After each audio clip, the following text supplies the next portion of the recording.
कहते हैं जब पेट की आग और सपनों की भूख एक साथ जलती है तो इंसान सही और गलत का फर्क भूल जाता है। ये कहानी है उस शहर की जहाँ रातें छोटी होती है और खेल बड़े, जहाँ किस्मत एक नंबर से बनती भी है और उसी नंबर से बर्बाद भी होती है। एक आम आदमी जिसने शुरू किया था बस पैसा कमाने के लिए एक छोटा सा खेल, लेकिन उसे नहीं पता था कि ये खेल उसे बना देगा पूरे शहर का मटका किंग, जहाँ हर जीत के पीछे एक खतरा छुपा है और हर हार मौत का पैगाम बन सकती है। तो क्या ये खेल उसे शिखर तक पहुंचाएगा या उसी की बनाई हुई दुनिया उसे निगल जाएगी? तो दोस्तों, आज हम एक्सप्लेन करने वाले हैं मटका किंग वेब सीरीज को। अगर ये वीडियो अच्छा लगे तो वीडियो को लाइक करके चैनल को सब्सक्राइब जरूर कीजिएगा ताकि आपको इसी तरह के लेटेस्ट और फ्रेश कंटेंट मिलते रहे। तो सीरीज की शुरुआत होती है 1975 के बॉम्बे से, जहाँ पर कि पूरे देश में इमरजेंसी की घोषणा हो चुकी थी और इसी के चलते बहुत सारे भ्रष्ट नेताओं को जेल में बंद किया जा रहा था। जब इमरजेंसी का ऐलान हुआ तो पूरे देश में खलबली मच चुकी थी, जगह जगह पर दंगे हो रहे थे, लोग सड़क पर उतर आए थे। तो वहीं दूसरी तरफ हम ब्रिज भट्टी नाम के एक ऐसे व्यक्ति को देख पाते हैं जो कि बहुत ही नाजुक हालत में है।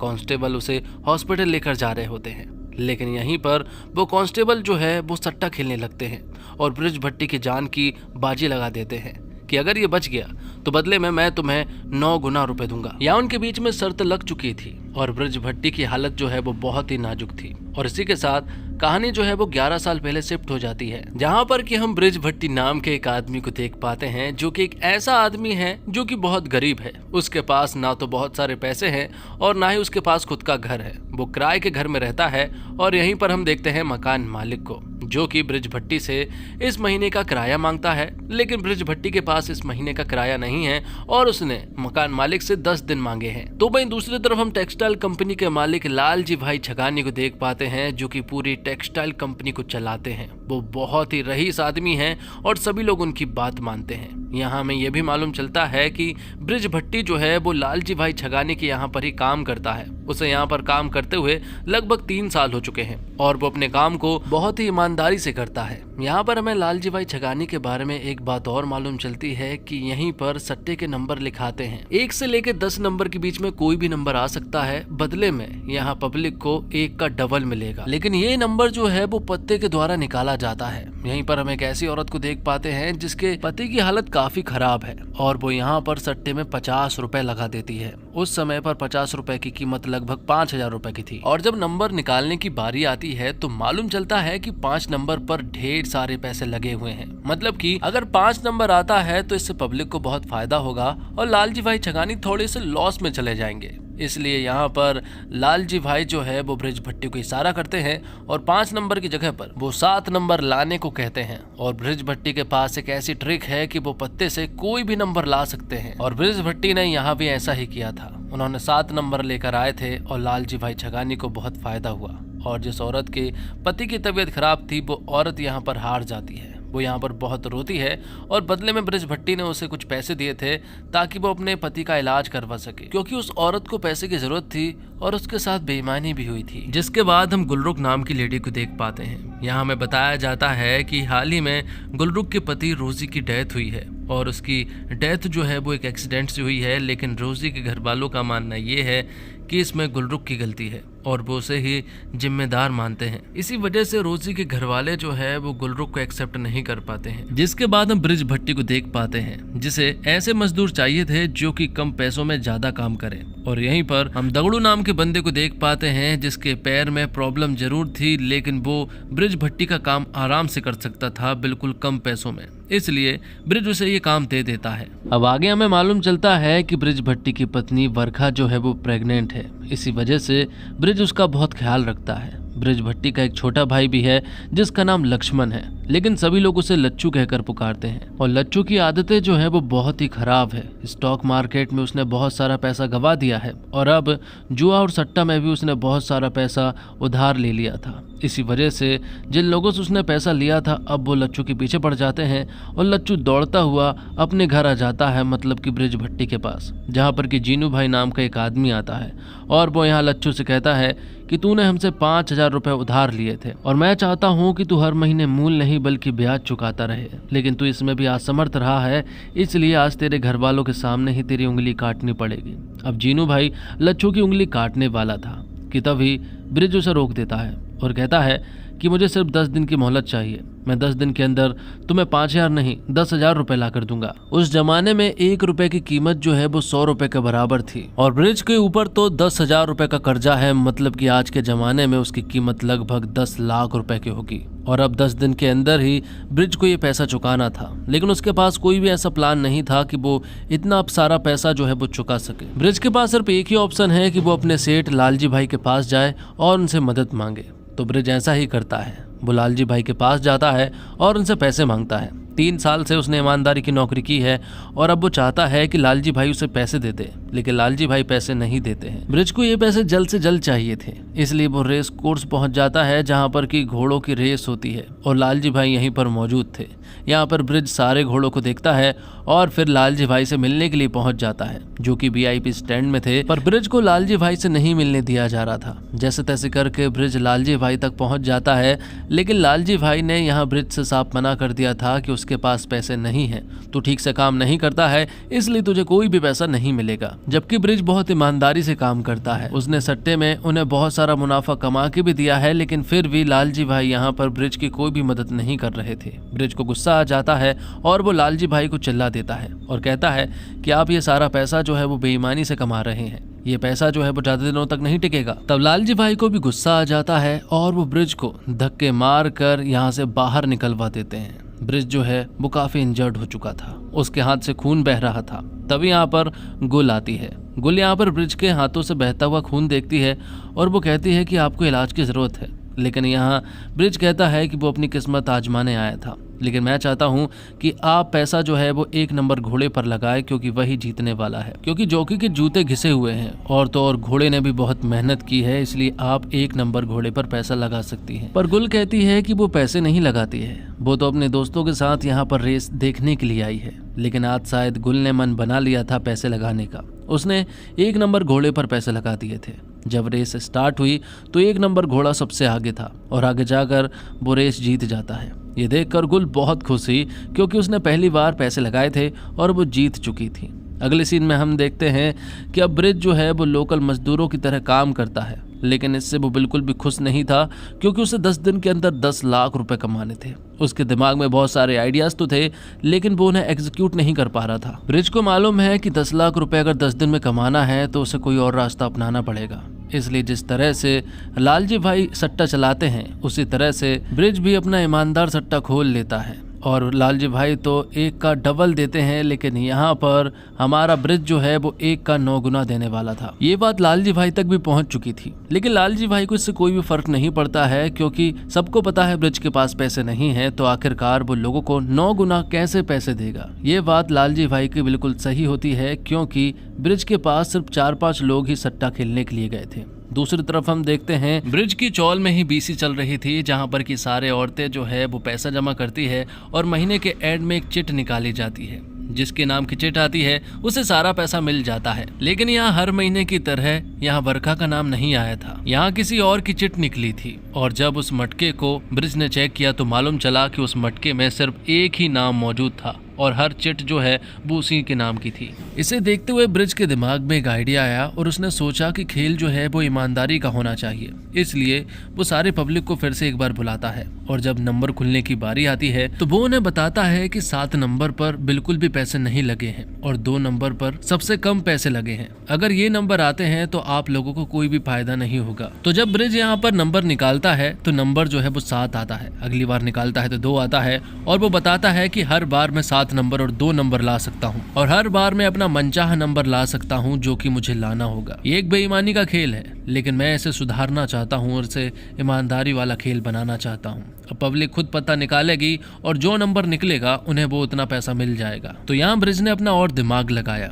और 1 का 9 गुना देने लगा था और पत्ते जो है वो पब्लिक निकालेगी और जो नंबर निकलेगा उन्हें उतना पैसा मिल जाएगा। अब यहाँ पर लालजी भाई का आदमी सांबा आता है और वो यहाँ पर 2 नंबर, 4 नंबर और 6 नंबर पर 300 रुपए लगा देता है। तो अब अगर ये नंबर निकलते हैं तो अब ब्रिज को 9 गुना पैसा उन्हें देना पड़ेगा, लेकिन वो नंबर नहीं निकलता है और लालजी भाई के 300 रुपए डूब जाते हैं। अब ब्रिज ने इस खेल को और भी ज्यादा मजेदार बना दिया था। पहले तो सिर्फ एक ही बार पत्ते खुलते थे शाम को 6 बजे, लेकिन अब 2 बार पत्ते खुलेंगे। एक तो 6 बजे और एक रात को 9 बजे, जिसे ओपन और क्लोज कहा जाता है। खेल को और मजेदार बनाने के लिए ब्रिज ने जोड़ी लेकर आया, मतलब कि ओपन और क्लोज में आपने जो नंबर सिलेक्ट किए हैं अगर उनसे जोड़ी बन जाती है तो आपको 90 गुना पैसा मिलेगा। 90 गुना सुनते ही लोग टूट पड़े थे और ओपन और क्लोज और जोड़ी पर पैसे लगाने लगे थे। अब सांबा यहाँ पर आता है, जो पैसे लालजी भाई छगानी ने लगाने के लिए कहे थे। तो यहाँ ओपन और क्लोज पर कुछ पैसे लगाए जाते हैं और तो और जोड़ी पर भी कुछ पैसे लगे थे। अगर एक भी जोड़ी फंस जाती है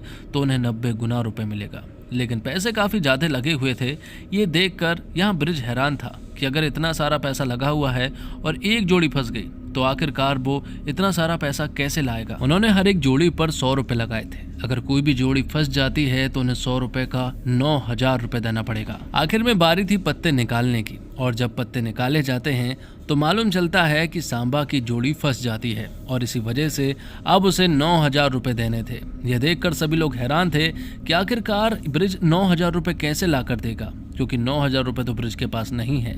लेकिन ब्रिज के पास कुछ पैसे थे। जैसे तैसे करके उसने सांबा को 9000 रुपए दे दिए। सांबा ने ये सारा पैसा लालजी भाई छगानी को दे दिए और अब छगानी ने सोचा कि शायद अब ब्रिज का धंधा यहीं पर बंद हो जाएगा, शायद अब वो कुछ भी नहीं करेगा। लेकिन ऐसा नहीं था। 10 दिन पूरे हो चुके थे और अब वो जीनू भाई के पास जाता है और उनसे कहता है कि मेरे पास कुछ ही पैसे थे, उसे कुछ और मोहलत चाहिए और साथ में कुछ पैसा भी। यहाँ पर ब्रिज ने जीनू भाई को अपना आइडिया बताया, जो आइडिया जीनू भाई को बहुत अच्छा लगा और उन्होंने कहा कि अगर ये सब कुछ सक्सेसफुल होता है तो इसमें वो भी पैसे लगाएंगे, जिसके लिए जीनू भाई मान जाते हैं और बदले में जीनू भाई ब्रिज को पैसे दे देते हैं। और अब ब्रिज बड़ा करना चाहता था, इसलिए उसे एक बड़ी जगह की जरूरत थी। वो एक बड़ी जगह खरीद लेता है और वहां पर अब ये सारा धंधा करने वाला था। थोड़े नियम में और बदलाव होते हैं और अब पब्लिक जो पत्ते निकालती थी अब वही पत्ते वो मटके से निकालने वाले थे, इसलिए अब इसे सट्टा मटका कहा जाता है। खेल ऐसे ही आगे बढ़ता रहा और अब उन्होंने कुछ नियम और बदले, जैसे कि अगर आपने 3 नंबर चूज किए और उन 3 नंबर का टोटल जो है वो 16 होता है तो उसका ओपन और क्लोज जो है वो 6 नंबर होगा। और आगे अब मालूम चलता है कि बरखा को बैठा हुआ है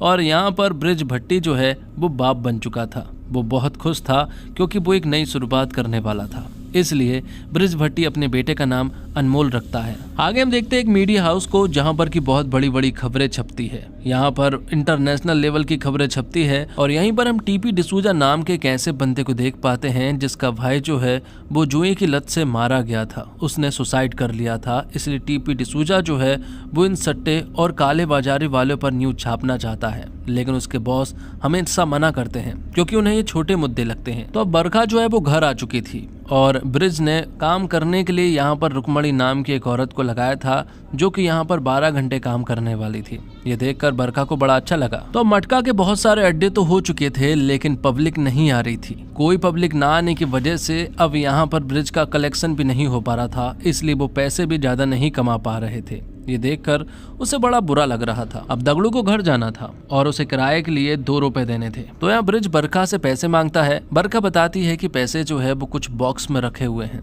जब उन बॉक्स को चेक किया जाता है तो सारे बॉक्स में 10-10 के रुपए थे, एक ही बॉक्स में 2 रुपए थे। ये सारी चीजें देखने के बाद ब्रिज के दिमाग में एक आइडिया आया और उसने भी इसी तरह की 9 मटकी को लेकर आया। उसने बताया कि अगर सारी मटकियों पर भी पैसे लगा दिए जाते हैं तब भी 1 रुपए बचेगा और वही 1 रुपए हमें कमाना है। यहाँ ब्रिज ने सिंगल पाना, डबल पाना और ट्रिपल पाना के बारे में बताया कि अगर सिंगल पाना आता है तो आपको 150 गुना मिलेगा, डबल पाना आता है तो 300 गुना और अगर ट्रिपल पाना आ जाता है तो आपको 1000 गुना मिलेगा। अब लोगों के अंदर लालच बढ़ता गया और लोगों ने यहाँ पर मटका खेलना स्टार्ट कर दिया। अब आगे हम देखते हैं गुल को, जो कि जब कहीं जा रही होती है तभी उसकी नज़र पड़ती है ब्रिज पर और वो उसे देखकर तुरंत ही उसके पास आ जाती है और वो उसे थैंक यू कहती है क्योंकि उस दिन उसकी किस्मत चमक गई थी। उसने 1 नंबर घोड़े पर पैसा लगाया था और वो जीत गई थी और इसलिए वो तुम्हें हिस्सा देना चाहती है। लेकिन ब्रिज कहता है कि वो आपकी कमाई है, आप रखिए। और अब वो यहाँ मटके के बारे में गुल को सब कुछ बताता है, लेकिन गुल को पता नहीं था कि आखिरकार ये सारी चीजें क्या होती है। इसलिए गुल जो है वो एग्जाम्पल के रूप में यहाँ पर 500 रुपए लगाती है और जब नंबर खोला जाता है तो यहाँ पर 9 और 7 नंबर आते हैं जो कि किसी की जोड़ी थी। इसी वजह से उस बंदे को 15,000 रुपए देने थे, लेकिन ब्रिज के पास इतना पैसा नहीं था, उसके पास 10,000 ही थे। वो कहता है कि इतना पैसा वो पूरा नहीं दे पाएगा, 5,000 रुपए वो कल देगा। लेकिन गुल कहती है कि मैं आपकी मदद कर सकती हूँ और वो 5,000 10,000 दे देती है और कहती है कि जब तुम्हारे पास होंगे तब मुझे लौटा देना। तो ब्रिज ने अपना वादा पूरा किया। उस बंदे को उसने पूरे 15,000 रुपए दिए, जिससे कि पूरी पब्लिक में ब्रिज का भरोसा बहुत ज्यादा बढ़ गया। उन्हें लगा कि ब्रिज जो है वो पैसे खाकर नहीं जाएगा, ये एक ईमानदार व्यक्ति है। जिसके बाद ब्रिज जो है वो गुल के पास जाता है और उसे वो 5,000 रुपए लौटाता है, क्योंकि अब ब्रिज के पास काफी पैसा आ चुका था। वो ब्रिज को मटके के बारे में बताता है कि इस मटके को मैं बहुत बड़ा बनाना चाहता हूँ। अब ब्रिज को मालूम चलता है कि कुछ बहुत बड़े दाव लगे हुए हैं। अगर इन दाव को उसने ले लिया और अगर उन्हें घाटा होता है तो इसमें पूरा मटका जो है वो कंगाल हो सकता है। इसलिए वो जीनू भाई के पास कॉल करता है और बताता है कि एक बहुत बड़ा दाव लगा है, लेकिन नंबर क्या खुलेगा उसे नहीं पता है। दाव 8,000 रुपए का लगा था, इसलिए वो जीनू भाई से कहता है कि अगर नंबर नहीं खुला तो 4-4 हजार रुपए हम बांट लेंगे। अगर नंबर खुला तो आपको आधा रुपए देना पड़ेगा और आधा मुझे देना पड़ेगा। ब्रिज यहाँ दगड़ू को बताता है, इसे कहते हैं रिस्क पार्टनर। अगर हमारा लॉस भी होता है तो हमारा पार्टनर आधा देगा और आधा हम देंगे। जिसके बाद ब्रिज जब अपने घर की ओर जा रहा था तभी अचानक से यूनियन लीडर के बहुत सारे लोग जो हैं वो ब्रिज को घेर लेते हैं और उसे वो मारने पीटने वाले थे कि तभी यहाँ पर दगड़ू आ जाता है। दगड़ू को ऐसे ही कम मत आकिएगा, वो बहुत ही कमाल का बंदा है, पहले फौज में हुआ करता था, इसलिए वो उन लोगों को बुरी तरह से पीटता है और ब्रिज को आसानी से बचा लेता है। जिसके बाद ब्रिज जो है वो अपने घर जाता है, बरखा से मिलता है और बरखा यहाँ ब्रिज से कहती है कि मुझे मालूम है कि आप कोई भी ठीक ढंग से काम नहीं करते हैं, आपकी हर जगह बदनामी हो रही है, लेकिन ब्रिज कहता है कि मैं ईमानदारी से काम कर रहा हूँ। आगे हम देखते हैं कि ब्रिज जो है वो एक बहुत बड़ी पार्टी में जाता है क्योंकि गुल ने उसे इन्वाइट किया था। दरअसल में सारे बड़े लोगों को अब यहाँ गुल ने मटके के बारे में बता दिया था और सारे बड़े लोगों ने मटके में पैसे भी लगाए थे और अब यहाँ पर आकर ब्रिज को नंबर खोलना था। लेकिन इतनी बड़ी पार्टी में ब्रिज पहली बार आया था, इसलिए वो बहुत नर्वस था। उसे समझ नहीं आ रहा था कि क्या करना है, इसलिए वो पब्लिक के सामने नहीं जाता है और गुल को ही यहाँ पर नंबर खोलना पड़ता है और यहाँ ब्रिज तो डर कर यहाँ से जा चुका था। अगले दिन हम देखते हैं कि गुल जो है वो ब्रिज के पास जाती है और कहती है कि ये तुमने अच्छा नहीं किया, तुम पार्टी से बिना बताए भाग आए, तुम्हें पता भी नहीं है वहाँ कितना कलेक्शन हुआ था।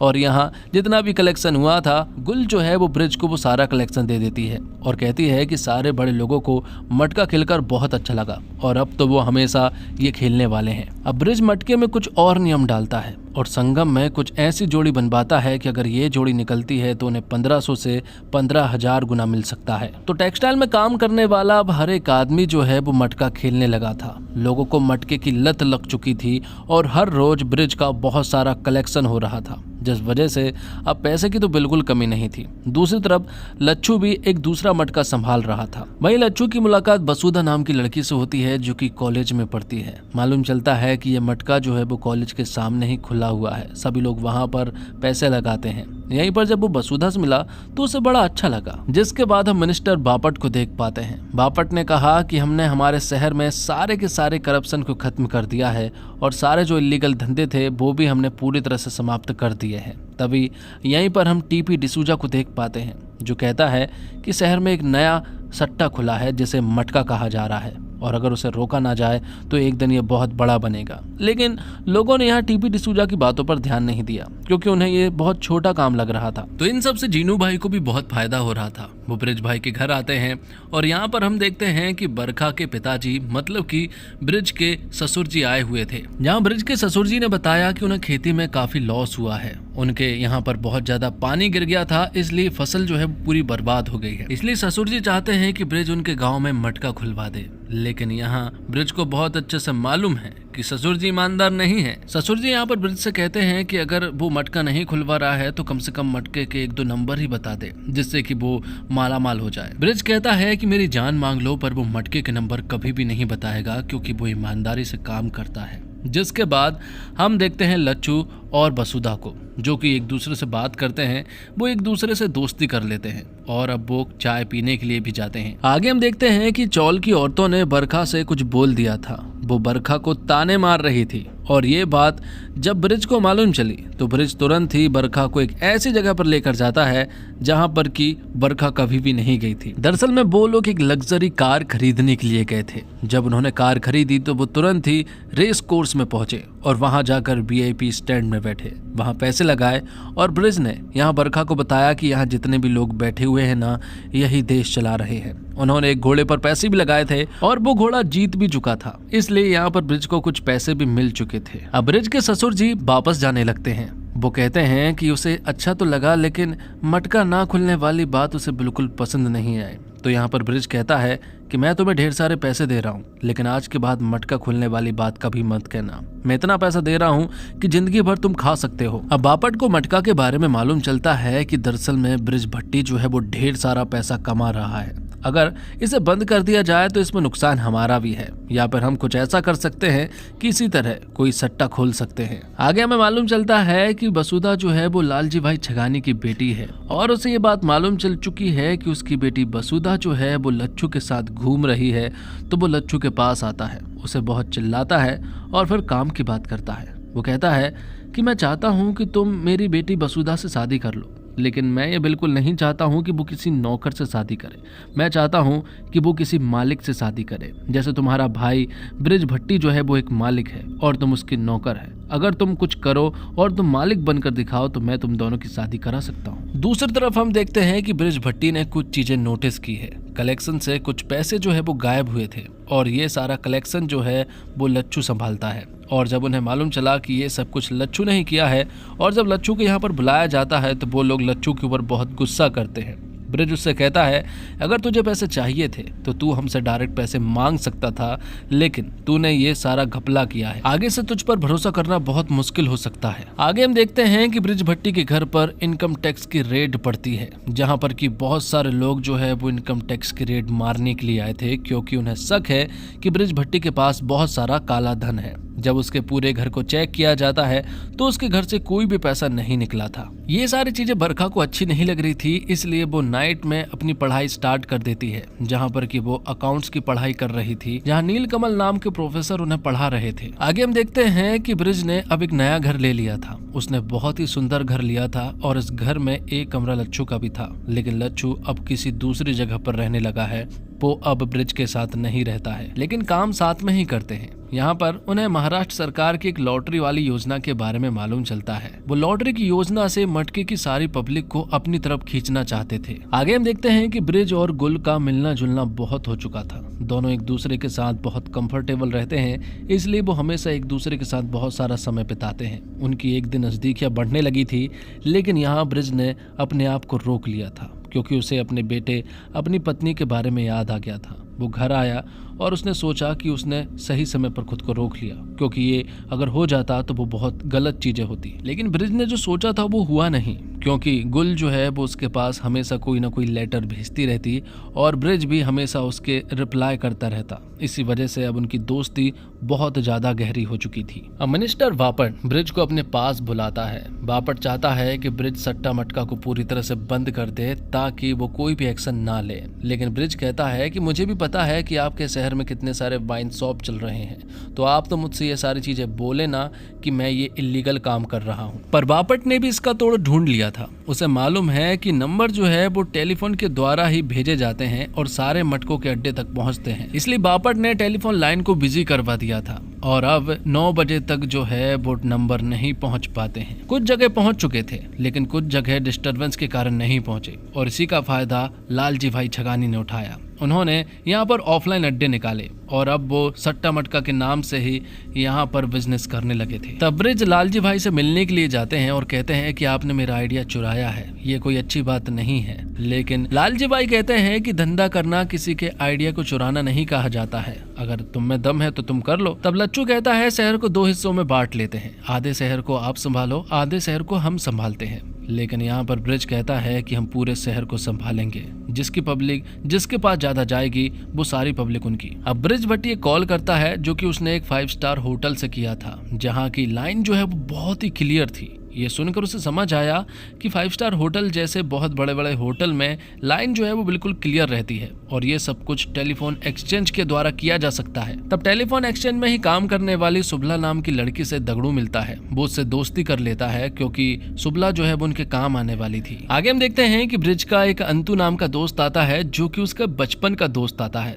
अंतु से मिलने के बाद ब्रिज को मालूम चला कि अंतु जो है वो पूरे समाज का कल्याण करना चाहता है, पूरे शहर को सुधारना चाहता है और इसीलिए वो यहाँ पॉलिटिक्स में आया है। पर सामने बापट खड़ा है और बापट को हराना इतना आसान नहीं है। लॉटरी वाली योजना से तो वो लोगों का दिल जीत रहा है। तब ब्रिज ने अंतु से कहा कि वो उसे फुल सपोर्ट करेगा और अब उनके दिमाग में एक आइडिया आया। वो सारा ब्लैक मनी को निकाल कर व्हाइट में बदलने की कोशिश करते हैं। तो जिन भी लोगों की लॉटरी लगती है वो लोगों को पैसे दे देते हैं और लॉटरी वाला कागज ले लेते हैं और फिर लॉटरी को जमा करके वो लॉटरी वाला पैसा ले लेते हैं, जिससे कि ये सारा पैसा जो है वो व्हाइट हो चुका था और अब ये सारा पैसा अंतु में लगा दिया था, जिससे कि वो ये चुनाव जीत गया था। ये चुनाव दरअसल में अंतु जो है वो ब्रिज की वजह से जीता था। यहाँ में बताया जाता है कि ब्रिज के पास बहुत सारा पैसा है और उनके बहुत सारे ठिकाने भी है जहाँ पर कि ये सारे पैसे रखे जाते हैं। जिसके बाद हम देखते हैं गुल को और यहीं पर हम देखते हैं ब्रिज को भी। दोनों एक दूसरे के पास थे और दोनों बहुत ही अच्छी बातें कर रहे थे,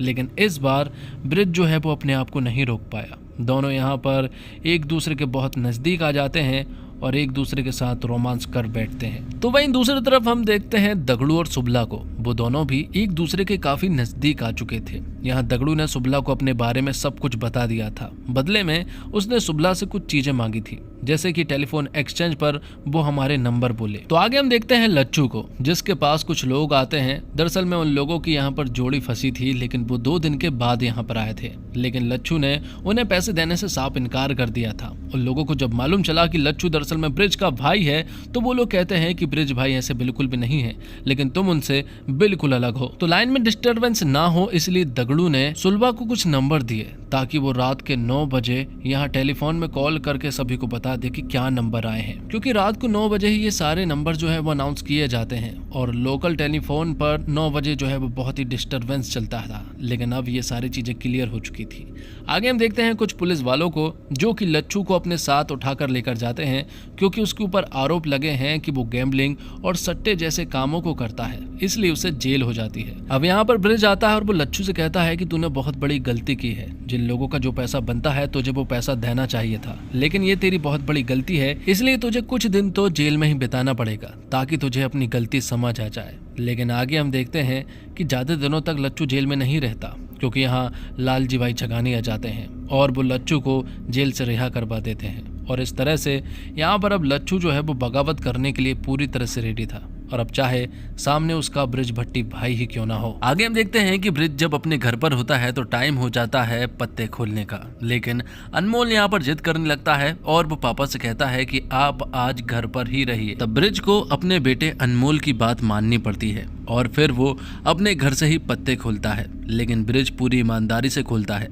जो पत्ते आते हैं उन पर ढेर सारा पैसा लगा हुआ था, लेकिन फिर भी ब्रिज ने यहाँ पर ईमानदारी दिखाई और उन्हें सही नंबर बताए। ब्रिज चाहता तो यहाँ बेईमानी कर सकता था, लेकिन उसने ऐसा नहीं किया। जिसका जितना पैसा बना है ब्रिज अगले दिन उन्हें उतना पैसा लौटा देता है। अब ब्रिज जो है वो लोगों के सामने संत बन चुका था। सफेद कुर्ता और लुंगी पहनकर अब वो हमेशा घूमने लगा था। तो जितना पैसा ब्रिज कमा रहा है उतना पैसा लालजी भाई और लच्छू नहीं कमा पा रहे हैं। कहीं ना कहीं तो गलती हो रही थी। सही बात यह है कि ब्रिज जो है वो ईमानदारी से काम करता है और लच्छू और लालजी भाई जो है वो बेईमानी से, इसलिए लोग जो है वो लोगों पर कम भरोसा करते हैं। अब आगे हम देखते हैं कि जिस जगह पर मटके का धंधा चल रहा था, अचानक से यहाँ पर पुलिस आ जाती है और अब दगड़ू को पुलिस से भागना पड़ता है। पुलिस अब दगड़ू के पीछे थी, लेकिन यहाँ पर दगड़ू के पास कोई और रास्ता नहीं था, इसलिए वो ब्रिज भाई के घर पर चला जाता है। लेकिन पुलिस उसका पीछा करते हुए ब्रिज भाई के घर तक पहुंच चुकी थी। ब्रिज ने उनसे कहा कि आपके पास वारंट है इस घर की तलाशी लेने के लिए। अगर आपके पास वारंट नहीं है तो आप घर में नहीं रुक सकते हैं। इसी वजह से यहाँ तांबड़े को चुपचाप ही जाना पड़ता है। लेकिन ये सारी चीजें जो हुई है वो सारी चीजें यहाँ ब्रिज का बेटा अनमोल देख रहा था। ब्रिज को समझ आ गया था कि उसका बेटा जरूर कुछ ना कुछ गलत सीखेगा। आगे हम देखते हैं कि गुल जो है वो ब्रिज से कहती है कि वो खुद का एक रेस्टोरेंट खोलना चाहती है, जिसके लिए ब्रिज पैसे देने के लिए मान गया था। लेकिन गुल चाहती है कि ये रेस्टोरेंट वो खुद की दम पर खोले, मतलब कि खुद के पैसों से, जिसमें वो यहाँ पर ब्रिज की कोई मदद नहीं लेना चाहती है। अब आगे हम देखते हैं कि बरखा के अकाउंट्स के एग्जाम चल रहे हैं और यही नील कमल प्रोफेसर सर ने देखा कि बरखा की एग्जाम सीट में कुछ न कुछ गड़बड़ी है, इसलिए वो उसे सुधारने को कहते हैं। तो ऐसे नीलकमल सर ने बरखा की मदद की थी। जिसके बाद हम देखते हैं कि अनमोल जब रुक्मणी के साथ स्कूल से घर वापस लौट रहा था, तभी बीच रास्ते में कुछ नशेड़ी जो है वो अनमोल को रोक लेते हैं और उससे नंबर पूछने लगते हैं। ये देखकर अनमोल डर गया था। जब वो घर आया और जब ये बात ब्रिज को मालूम चली तो वो हैरान था, क्योंकि इतने छोटे बच्चे पर वो लोग जुल्म कर रहे थे। और तो और अनमोल को बुखार भी आ चुका था, इसलिए यहाँ पर बरखा चाहती है कि वो इस चीज का कुछ ना कुछ तो करे। ब्रिज बहुत सोचता है और उसने इसका एक सॉल्यूशन निकाल लिया था कि अनमोल को इन सब से दूर रखने का सिर्फ एक ही ऑप्शन है, और वो है बोर्डिंग स्कूल। उन्होंने ज्यादा देर नहीं की, उन्होंने अनमोल को बोर्डिंग स्कूल ले गए। वो चाहते तो उसके लिए बॉडीगार्ड भी लगवा सकते थे, लेकिन अनमोल आजाद वाली जिंदगी नहीं जी पाता, और वो चाहते हैं कि बोर्डिंग स्कूल में अनमोल जो है वो आज़ादी वाली ज़िंदगी जिए। दूसरी तरफ हम देखते हैं दगड़ू को, जो कि सुलभा को लेकर अपने गांव लेकर जाता है। वहां वो अपनी फैमिली वालों से मिलाता है, क्योंकि वो दोनों भी एक दूसरे को पसंद करने लगे थे। लेकिन बरखा को बिल्कुल अच्छा नहीं लगा कि अनमोल को बोर्डिंग स्कूल भेज दिया गया है। वो यहाँ पर ब्रिज से बात करती है और कहती है कि मुझे तुम्हारे अफेयर के बारे में बहुत अच्छे से मालूम है, तुम उस औरत के पास हमेशा जाते हो, इसलिए हमेशा लेट आते हो। तो ब्रिज उससे कहता है, मैंने तुम्हें किसी चीज की कमी नहीं होने दी है, इसलिए तुम मेरे बारे में कुछ भी मत बोलो। ये बातें सुनने के बाद बरखा समझ चुकी थी कि बात बहुत आगे बढ़ चुकी है, और अब ब्रिज ने रुक्मणी के नाम पर एक और धंधा खोला था, जिसमें वो लोग गद्दे बनाने वाला काम किया करते थे, लेकिन असल काम कुछ और था। इन गद्दे के अंदर ढेर सारा पैसा रखा हुआ था, जो कि ब्लैक मनी का था। आगे हम देखते हैं कि मिनिस्टर बापट और लालजी भाई की निगाहों में अब ब्रिज गड़ने लगा है। उन्हें पता है कि इसने पूरे मार्केट पर कब्जा कर लिया है, और आगे हमने अगर कुछ नहीं किया तो ये हमें एक दिन खा जाएगा। उन लोगों के दिमाग में एक आइडिया आया और उन लोगों ने ब्रिज को अरेस्ट करवा दिया। उन्हें पता है कि 9 बजे पत्ते खोलने पड़ते हैं, इसी वजह से वो चाहते हैं कि 9 बजे तक ब्रिज जो है वो पुलिस स्टेशन में रहे, और उसके ऊपर यही आरोप लगे हैं कि वो ये सारे मटके के पत्ते खोलता है। बिना ब्रिज के पत्ते नहीं खोले जाते हैं, इसलिए पुलिस वाले चाहते हैं कि 9 बजे तक ब्रिज जो है वो यहीं पर रुके। लॉयर भी आ चुका था, लेकिन वो भी कुछ नहीं कर पा रहा था, तो अब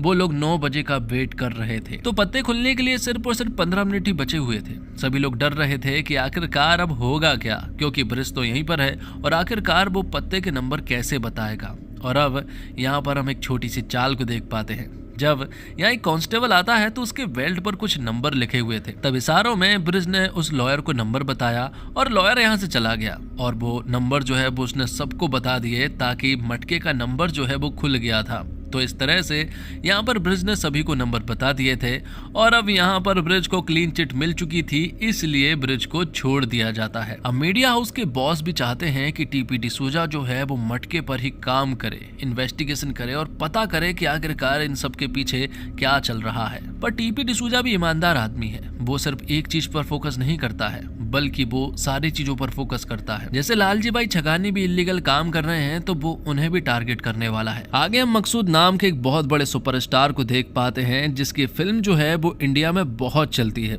और मकसूद ब्रिज से आज पहली बार मिला था। यहाँ पर मकसूद ब्रिज को देखकर बहुत खुश हुआ था, क्योंकि उसने एक ऐसा गेम बनाया था जिसे सभी लोग खेलते हैं, यहाँ तक कि मकसूद खुद भी ये गेम खेलता है। तो वहीं दूसरी तरफ हम देखते हैं कि बरखा और नीलकमल के बीच में नजदीकियां बढ़ रही थी। नीलकमल चाहता है कि बरखा जॉब करे, यहीं पर एक पोस्ट खाली है, और अगर वो यहीं पर आ जाती है तो वो हम साथ में काम कर सकते हैं। अब आगे दगड़ू ब्रिज से कहता है कि हमें इन सब में अब सुलभा को इन्वॉल्व नहीं करना चाहिए, क्योंकि मैं उससे शादी करने वाला हूँ। तो यहाँ पर ब्रिज कहता है कि उसे कुछ भी नहीं होगा और तुम दोनों की शादी मैं ही कराऊंगा। तो अब बरखा जो है वो प्रोफेसर की पोस्ट के लिए इंटरव्यू के लिए जाती है, लेकिन वहाँ इंटरव्यू ने भट्टी सरनेम देखकर उसे रिजेक्ट कर दिया था, जो बात बरखा को भी बहुत अच्छे से मालूम चल चुकी थी। ये बात बरखा ने घर आकर भी बताई कि आपकी वजह से मुझे जॉब नहीं मिल रही है। यहाँ पर ब्रिज उसे बताने की कोशिश करता है कि वो गलत काम नहीं कर रहा है, वो एक ईमानदार आदमी है, लेकिन लोग उसे समझ नहीं पा रहे हैं। अब आगे हम देखते हैं कि ब्रिज के पास फिर से इनकम टैक्स डिपार्टमेंट का एक नोटिस आता है। तो वहीं एकनाथ तांबड़े जो है वो फुल जोश में है, वो मटके और मटके से जुड़े खेल को बिल्कुल भी नहीं छोड़ेगा।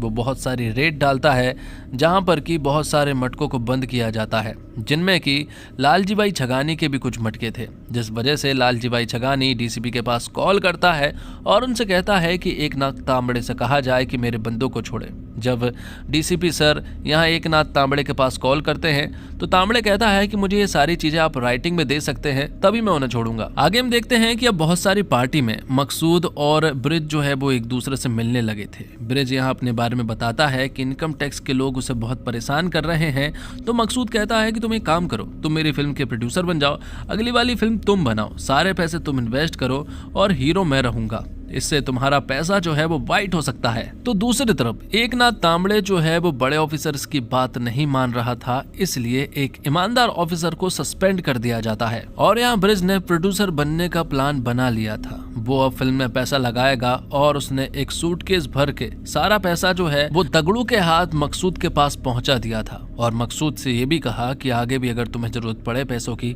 तो तुम हमसे ही मांगना। यहाँ वर्खा ने नीलकमल को अपनी सिचुएशन बताई और कहा कि वो ठीक नहीं है। नीलकमल ने कहा कि तुम एक इंडिपेंडेंट लड़की हो, तुम जो कुछ करना चाहती हो वो कर सकती हो, तो तुम्हें किसी के ऊपर डिपेंड रहने की जरूरत नहीं है। और यहाँ ब्रिज को मालूम चलता है कि लच्चू भाई की शादी तय हो चुकी है बसूदा से। जब ये बात उसे मालूम चली तो वो बहुत खुश हुआ और वो तुरंत ही लच्चू भाई और लालजी भाई छगानी के पास पहुंचा और कहा कि आप लोगों ने मुझे ये बात नहीं बताई, कोई बात नहीं, लेकिन मैं अपने भाई लच्चू की शादी बहुत धूमधाम से करूंगा। आगे हम देखते हैं कि एकनाथ तांबड़े जो है वो टीपी डिसूजा से मिलता है। दोनों ही ईमानदार आदमी हैं, दोनों ही यहाँ पर बात करते हैं और मटके के बारे में और इस सिस्टम के बारे में उन्हें बहुत सारी चीजें पता है। साथ ही उन्हें ये भी पता है कि ये सिस्टम किनके कंट्रोल में है, इसलिए वो कुछ नहीं कर सकते हैं। आगे हम देखते हैं कि गुल और ब्रिज कहीं पर जा रहे होते हैं। गुल कहता है कि तुम्हारा भाई तुम्हारे साथ नहीं रहता है, वो किसी और के साथ रहता है, उसने दगाबाजी की थी, इसके बावजूद तुम उसकी शादी बहुत धूमधाम से करना चाहते हो। तो यहाँ ब्रिज कहता है कि मेरी माँ ने मुझसे वादा किया था कि इस पर कभी भी कोई आंच ना आए, इसलिए मैं अपना कर्तव्य निभा रहा हूँ। और अब ब्रिज जो है वो एक स्टेडियम वाले के पास जाता है क्योंकि उसे शादी के लिए बहुत सारी जगह की जरूरत थी। वो उसके पास जाता है और कहता है कि 19 तारीख को मुझे पूरा स्टेडियम खाली चाहिए, लेकिन पता चलता है कि 19 तारीख को तो इंडिया और पाकिस्तान का मैच है, इसी वजह से वो इसे कहीं और शिफ्ट नहीं कर सकते हैं। ब्रिज ने यहाँ उससे कहा कि आप बदले में मुझसे कुछ भी मांग सकते हैं। तो वो आदमी कहता है कि आप मुझे मटके का नंबर बता दो, अगर आप 2-3 बार मुझे नंबर बता देंगे तो मैं इस मैच को शिफ्ट करवा सकता हूँ। ये सुनकर यहाँ पर ब्रिज कहता है कि आप मुझसे मेरी जान मांग लो, पर ये कभी भी मत मांगना क्योंकि मैं एक ईमानदार आदमी हूँ। और यहाँ से ब्रिज निकल आता है। ब्रिज ने सोचा कि काम तो वो करवा कर ही रहेगा और शादी तो वो अपने भाई की उसी स्टेडियम में करवाएगा, चाहे कुछ हो जाए, उसे कितना भी पैसा देना पड़े। आगे हम देखते हैं कि सुलभा जो है वो टेलीफोन एक्सचेंज में मटके के नंबर अनाउंस करने का काम करती थी, लेकिन पुलिस वालों को उसके बारे में मालूम चल जाता है और उसे टेलीफोन एक्सचेंज से ही अरेस्ट कर लिया जाता है। और अब उसे अरेस्ट कर लिया गया था, लेकिन यहाँ दगड़ू आता है। वो उससे कहता है कि घबराने की कोई भी जरूरत नहीं है, मैं सेठ से बात करूंगा, वो तुम्हें जल्द ही यहाँ से रिहा करवा लेंगे। यहाँ पर सुलभा बहुत डर रही थी कि अगर माँ को इन सब के बारे में मालूम चला तो वो मेरे बारे में क्या सोचेगी। तब दगड़ू ने ये सारी बातें ब्रिज को बताई। ब्रिज कहता है कि यह बहुत सीरियस प्रॉब्लम है और वो रंगे हाथ पकड़ी गई है, इसलिए फिलहाल हम कुछ नहीं कर सकते हैं। हमने लॉयर से बात की है, लेकिन ये एक सीरियस कंडीशन है, इसलिए हमें थोड़ा रुकना पड़ेगा। तो जिस स्टेडियम से शादी डिसाइड की गई थी उसी स्टेडियम में शादी होती है और इंडिया पाकिस्तान का मैच जो है वो किसी दूसरे स्टेडियम में शिफ्ट कर दी जाती है। शादी बहुत ही धूमधाम से हो रही थी, बहुत सारा पैसा खर्च किया गया था, लेकिन यहाँ दगड़ू बिल्कुल भी खुश नहीं था क्योंकि उसकी जान सुलभा जेल में थी, वो बिल्कुल रह नहीं पा रहा था। तभी हम देखते हैं कि यहाँ पर पुलिस आ जाती है और पुलिस जो है वो लच्चू को गैम्बलिंग के आरोप में अरेस्ट कर लेती है और उसे अपने साथ ले जाती है। यहाँ पर ब्रिज भी कुछ नहीं कर पाता है, लेकिन अब कोर्ट में पेशी होती है जहाँ पर कि ब्रिज को कटघरे में पेश किया जाता है और लॉयर बताता है कि ऑपोजिशन के पास कोई भी ऐसे सबूत नहीं है कि वो यहाँ बता सके कि लच्चू जो है वो गैम्बलिंग में इन्वॉल्व है। इसी वजह से लच्चू को बेल मिल जाती है और उसे रिहा कर दिया जाता है। यहाँ पर ब्रिज उससे कहता है कि जब तक मैं हूँ तुझे कहीं भी जाने की जरूरत नहीं है। ये सारी चीजें दगड़ू ने भी देखी कि अगर लच्छू जेल से रिहा हो सकता है तो इसी तरह से सुलभा भी रिहा हो सकती है। लेकिन दगड़ू को ऐसा लग रहा है कि सेठ जो है वो उतनी मेहनत नहीं कर रहे हैं जितनी उन्होंने लच्छू को छुड़ाने में की थी। जिसके बाद हम देखते हैं कि ब्रिज को अब लालजी भाई अपने पास बुलाते हैं। वो कहते हैं कि हमारे पास एक ऐसी डील है जिसके बाद से हम रईस हो सकते हैं, हमें बस एक पार्टनरशिप करनी है जिसके बाद हमें कुछ भी करने की जरूरत नहीं है। दरअसल में वो एक ऐसे आदमी से मिलवाना चाहते हैं जो कि इंडिया का बहुत बड़ा डॉन है, उसका नाम दरब है और वो इंपोर्ट एक्सपोर्ट का काम करता है, लेकिन इलीगल रूप से वो हर एक काम करता है। यहाँ पर दरब कहता है कि मेरे पास एक डील है और मैं चाहता हूँ कि आप लोग मटके का पैसा जो है वो क्रिकेट बैटिंग में लगाए। यहाँ दरब ने फायदे और नुकसान की सारी बातें बता दी थी, पर ब्रिज ने ये कहकर मना कर दिया कि वैसे भी हम तो कीचड़ में ही हैं और अगर आप हमारे साथ शामिल होते हो तो आपके ऊपर भी कीचड़ उछल सकता है, इसलिए आप हमारे साथ काम मत करो, हम आपसे दूर ही अच्छे हैं। और अब यहाँ पर ब्रिज जो है वो लच्छू के अपने पास बुलाता है और कहता है कि दरब तुझे पता नहीं है कि कौन है, वो एक गैंगस्टर है और हम गैंगस्टर के साथ काम नहीं करते हैं और ना ही हाथ मिलाते हैं, लेकिन लच्छू को तो उसके साथ काम करना था। यहाँ लालजी भाई लच्छू से कहते हैं कि कुछ भी हो जाए हम दरब के साथ काम करेंगे, लेकिन अगर ब्रिज मान जाता तो बहुत अच्छी बात होती, क्योंकि ब्रिज जो है वो अपनी जवान का पक्का है, ये बात सभी को मालूम है। आगे हम देखते हैं कि दिल्ली के एक मंत्री जो है वो ब्रिज को अपने पास बुलाते हैं। ब्रिज मिनिस्ट्री पहुंच जाता है और वहां बहुत इंतजार करता है, लेकिन कोई भी मिनिस्टर उससे मिलने के लिए नहीं आया था। थोड़ी देर के बाद ही यहाँ पर मिनिस्टर बापट आता है। मालूम चलता है कि अब उनका प्रमोशन जो है वो दिल्ली में हो चुका है और अब वो बड़े मंत्री बन चुके हैं। बापट ने फिर से एक बार ब्रिज से कहा कि अपने सारे काले धंधे जो है वो बंद कर दो। ब्रिज ने उन्हें समझाने की कोशिश की कि उनके कोई भी काले धंधे नहीं है, वो ईमानदारी से काम कर रहा है, ये बात आपको बहुत अच्छे से मालूम है, तो उसे रोकने की कभी भी कोशिश मत करना। तो अब ब्रिज फ्लाइट से वापस जा रहा था। टाइम हो गया था पत्ते खोलने का, मतलब कि कुछ 40 से 50 मिनट बचे थे, लेकिन तभी मालूम चलता है कि ये फ्लाइट जो है वो 30 मिनट देरी से चलेगी और 9 बजे के बाद ही पहुंचेगी। लेकिन यहाँ पर ब्रिज को तो पहले पहुंचना है और पत्ते खोलना है, इसलिए वो यहाँ पर प्लेन के पायलट से बात करता है और उन्हें अपनी सिचुएशन के बारे में बताता है। तो यहाँ पर ब्रिज कहता है कि मैं पत्ते यहीं खोलूंगा, बस आपको ये नंबर जो है वो आगे पहुंचाना होगा। पायलट ने यहाँ उसकी मदद की और नंबर को आगे पहुंचा दिया, जिससे कि मटके का नंबर करेक्ट 9 बजे खुल गया था। दूसरी तरफ हम देखते हैं कि सुलभा के केस में सुलभा को बेल नहीं मिल रही थी और डेट पर डेट मिल रही थी। ये सारी चीजें दगड़ू को पसंद नहीं आ रही थी, क्योंकि उसे सुलभा को जल्द से जल्द छुड़वाना है। आगे हम देखते हैं कि बरखा ने नीलकमल को अपने घर खाने पर बुला लिया था। दोनों एक दूसरे से बात कर रहे थे कि तभी यहाँ पर ब्रिज आ जाता है, लेकिन उन दोनों को देखकर ब्रिज ने कुछ भी नहीं कहा, बल्कि वो अपने काम में लग गया। जब नीलकमल यहाँ से गया तो बरखा ने यहाँ ब्रिज से बात की और कहा कि अक्सर हम बाहर मिला करते थे, लेकिन आज उसने सोचा कि उनको घर ही बुला लेना चाहिए। हम बहुत अच्छे दोस्त हैं और मैं तो उन्हें पसंद भी करती हूँ। ये सारी बातें सुनने के बाद भी ब्रिज ने कुछ भी नहीं कहा था। तो बरखा उससे कहती है, मुझे यही बात बिल्कुल पसंद नहीं है, क्योंकि तुम ना सिर्फ अपने बारे में सोचते हो, तुम्हें किसी और से कोई मतलब ही नहीं है, इसलिए आज तुम्हारे पीछे कोई नहीं है। आगे हम देखते हैं कि एकनाथ तांबड़े जो है वो मटके वाले अड्डे पर कई दिनों से बैठ रहा था और अब एकनाथ तांबड़े जो है वो टीपी डिसूजा को कुछ बताना चाहता था। वो उसके ऑफिस जाता है, लेकिन टीपी डिसूजा थोड़ा बिजी था, इसी वजह से तांबड़े यहाँ से चला जाता है। अब लच्छू जो है वो दरब भाई के पास कॉल करता है और वो कहता है कि हम आपके साथ धंधा करने के लिए रेडी हैं। लेकिन दरब को लच्छू या फिर लालजी भाई नहीं चाहिए थे, बल्कि ब्रिज चाहिए था, उसकी जवान चाहिए थी, उसकी ईमानदारी चाहिए थी, लेकिन वो नहीं है, इसलिए डील नहीं होगी। तो वहीं दूसरी तरफ हम देखते हैं कि एकनाथ तांबड़े ने अपने ही घर पर सुसाइड कर लिया था। ये सारी चीजें देखकर हैरान रह चुके थे लोग, क्योंकि एकनाथ तांबड़े बहुत ही ईमानदार आदमी था। उसके अंतिम संस्कार में बहुत सारे लोग पहुंचे थे, टीपी डिसूजा भी पहुंचा था और वो अफसोस कर रहा था कि उस दिन तांबड़े से बात कर लेनी चाहिए थी। अब ब्रिज के साथ काम करने वाला एक आदमी ब्रिज के पास आता है और बताता है कि कलेक्शन की कुछ पेटियां जो है वो गायब है। ये सुनकर ब्रिज हैरान रह चुका था कि आखिरकार ये पेटियां गायब कैसे हो रही है, क्योंकि 2-3 अड्डे से इसी तरह पेटी गायब हुई थी और अब उन्हें पता लगाना था कि इन सब के पीछे कौन है।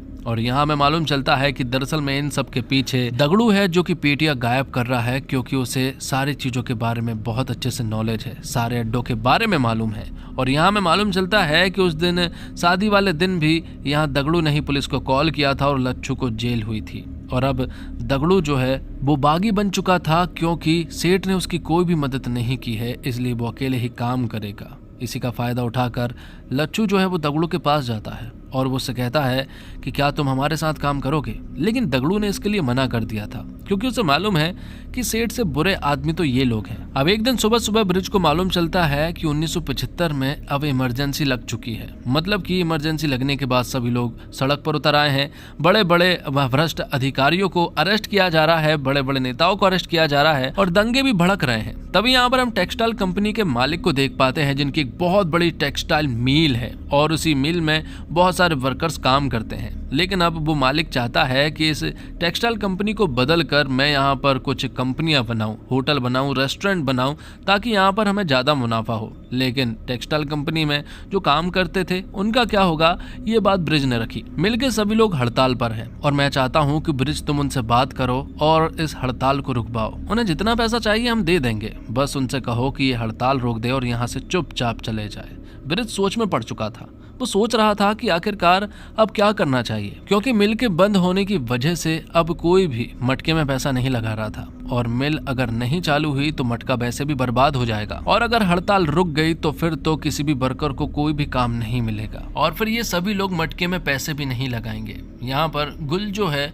वो ब्रिज से बहुत बात करती है और कहती है कि वर्कर्स को समझाओ और उनसे कहो कि हड़ताल रोक दे। लेकिन उसे मालूम है कि गुल जो है वो किसके कहने पर बात कर रही है। आगे हम देखते हैं कि दगड़ू जो है वो एक दूसरे अड्डे पर जाता है क्योंकि वहां भी ढेर सारा पैसा था और वहां भी वो पैसे चुराने वाला था कि तभी यहाँ पर कुछ लोग आ जाते हैं जो कि दगड़ू का पीछा करते हैं, उसे बहुत बुरी तरह से मारते पीटते हैं। उसे समझ नहीं आ रहा था कि आखिरकार उसे किसने पकड़ा है और यहाँ हमें बताया जाता है कि दरअसल में यहाँ दगड़ू को किसी और ने नहीं बल्कि ब्रिज और उसके लोगों ने ही पकड़ा है क्योंकि उन्हें दगड़ू पर शक हो गया था। दगड़ू कहता है कि तुमने मेरा कभी भी साथ नहीं दिया। मैंने हमेशा कहा कि सुलभा को इस काम में मत डालो, लेकिन आपने मेरी बात नहीं सुनी।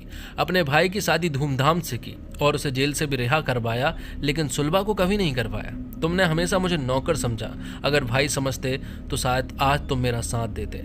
लेकिन यहाँ पर सेठ जी उससे कहते हैं कि आज से तेरा मेरा कोई भी रिश्ता नहीं है। अब ब्रिज जो है वो मजदूरों से बात करने के लिए जाते हैं। मजदूरों को यहाँ पर ब्रिज से बहुत उम्मीदें हैं। ब्रिज यहाँ पर सभी को बताता है कि आप लोग मिल में काम नहीं कर रहे हैं, जिस वजह से आपको पैसा भी नहीं मिल रहा है और आप पैसे मटके में भी नहीं लगा रहे हैं। अगर आपको पैसे नहीं मिलेंगे तो आप यकीनन मटके में पैसे नहीं लगाएंगे। इसलिए मैं चाहता हूँ कि ये हड़ताल आप रोकना मत, इसमें मैं आपके साथ हूँ। ये बात जब गुल को मालूम चली तो वो यहाँ पर ब्रिज के ऊपर बहुत गुस्सा होती है क्योंकि ब्रिज ने वही किया जो उसे करना था। उसने यहाँ किसी की भी बात नहीं सुनी, इसलिए बहुत सारे लोग जो है वो गुस्से में हैं। तो एक तरह से ब्रिज ने सभी से दुश्मनी ले ली है। टेक्सटाइल कंपनी का मालिक तो ये कह रहा है कि अगर आप लोग ब्रिज को मार दें तो हम तो आपको ढेर सारा पैसा देंगे। यहाँ पर बापट भी बहुत दिनों से यही सोच रहा है और तो और लालजी भाई भी, और ये काम सिर्फ एक ही आदमी कर सकता है और वो है दरब। जब ये बात अब लच्छू को मालूम चली कि अब ब्रिज भाई के ऊपर हमला हो सकता है तो लच्छू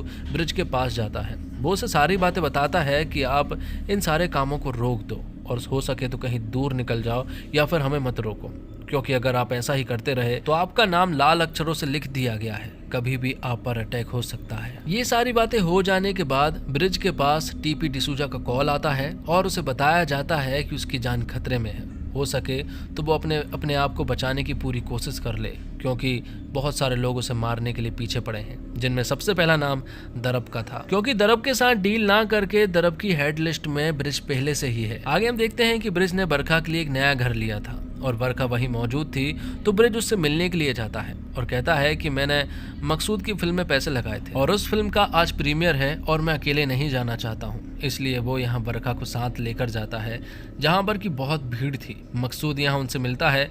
मकसूद उन्हें देखकर बहुत खुश होता है क्योंकि इस फिल्म में उन्होंने बहुत पैसे लगाए थे और सारी चीजें बहुत ही अच्छे तरीके से हुई है। इसी प्रीमियर में यहाँ बरखा की मुलाकात गुल से भी हो जाती है। दोनों एक दूसरे से बात करते हैं और गुल यहाँ बरखा से कहती है कि अब वो बहुत दूर निकल चुकी है, अब वो उसके साथ नहीं है और अब वो करेगी जो वो करना चाहती है। जिसके बाद हम देखते हैं कि मकसूद स्टेज पर था और फिल्म से जुड़े वो सभी लोगों के नाम अनाउंस कर रहा था। सबसे पहले वो डायरेक्टर को बुलाता है, एक्टर को बुलाता है, को प्रोड्यूसर को बुलाता है, लेकिन उसने यहाँ पर ब्रिज को नहीं बुलाया था। ये देखकर ब्रिज को बहुत बुरा लगा। वो समझ गया था कि मकसूद ने उसे धोखा दे दिया है, क्योंकि इन सारे पैसों की कोई भी लिखा पढ़ी नहीं हुई थी और अब जब वो प्रीमियर से वापस लौट रहा था तभी दरब भाई के लोग यहाँ पर ब्रिज के ऊपर हमला कर देते हैं। बहुत सारे लोग घायल हो चुके थे, लेकिन ब्रिज जो है वो अपने अड्डे पर आ गया था जहाँ पर कि वो पूरी तरह से सेफ था। लेकिन दूसरी तरफ दरब की पूरी गैंग एक्टिव थी, वो जगह जगह पर छापे मार रही थी। मटके के जितने अड्डे थे दरब भाई के लोगों ने उन सारे अड्डों पर धावा बोल दिया था और उन सारे लोगों को मार कर उन्हें सारा कलेक्शन लूट लिया था। जहां हड़ताल हो रही थी वहां भी उन्होंने दंगे शुरू कर दिए थे और उन सारे हड़ताल वाले मजदूरों को यहाँ से भगा दिया था। इन सारे लोगों से बचने के बाद अब यहाँ पर ब्रिज जो है वो अपने बेटे अनमोल से मिलने के लिए जाता है, लेकिन वहाँ उसके बेटे को बता दिया गया था कि उसका बाप जो है वो बहुत ही बुरा आदमी है, इसलिए अनमोल अपने पिता से नहीं मिलता है। अब घर आने के बाद ब्रिज जो है वो यहाँ पर पुलिस वालों के पास कॉल करता है और उन्हें बताता है कि वो उसे अरेस्ट करने के लिए आ जाए, वो घर पर ही मौजूद है। तब सारे पुलिस वाले जो है वो यहाँ पर ब्रिज को अरेस्ट करने के लिए उसके घर पर आ जाते हैं। जब यहाँ से वो जा रहा था तब वो रुक्मणी को एक बीड़ी का बंडल देता है और उसे माचिस भी देता है और कहता है कि अगर लगे तो इन्हें पी लेना। मतलब कि इसका सिग्नल कुछ और था कि अगर दरब भाई के लोग हमारे अड्डे पर आते हैं जहाँ पर कि बहुत सारा पैसा है, उन सारे पैसे को जला देना। तो रुक्मणी ऐसा ही करती है। जब दरब भाई के बहुत सारे गैंगस्टर उनके अड्डे पर पहुंचते हैं तो यहाँ पर रुक्मणी ने उन सारे पैसों में आग लगा दिया था, जिसके बाद हम देखते हैं कि अब ब्रिज जो है वो जेल पहुंचने वाला था कि तभी यहाँ पर बहुत सारे गैंगस्टर जो है वो ब्रिज के ऊपर हमला कर देते हैं और शूट करके उसे अधमरा कर देते हैं। उसकी हालत बहुत ही खराब थी और ऐसा लग रहा था जैसे ब्रिज यहाँ पर मर जाएगा, लेकिन आखिर में एक सिग्नल मिलता है और मालूम चलता है कि ब्रिज अभी जिंदा है। इसी के साथ ये वेब सीरीज यहीं पर समाप्त हो जाती है। उम्मीद करता हूँ दोस्तों आपको वीडियो पसंद आई होगी। वीडियो पसंद आई हो तो वीडियो को लाइक करके चैनल को सब्सक्राइब जरूर कीजिएगा ताकि आपको इसी तरह के लेटेस्ट और फ्रेश कंटेंट मिलते रहे। मिलते एक और कमाल की वीडियो के साथ, तब तक के लिए आप हमारे चैनल के साथ बने रहिए। धन्यवाद। जय हिंद, जय भारत, जय श्री राम।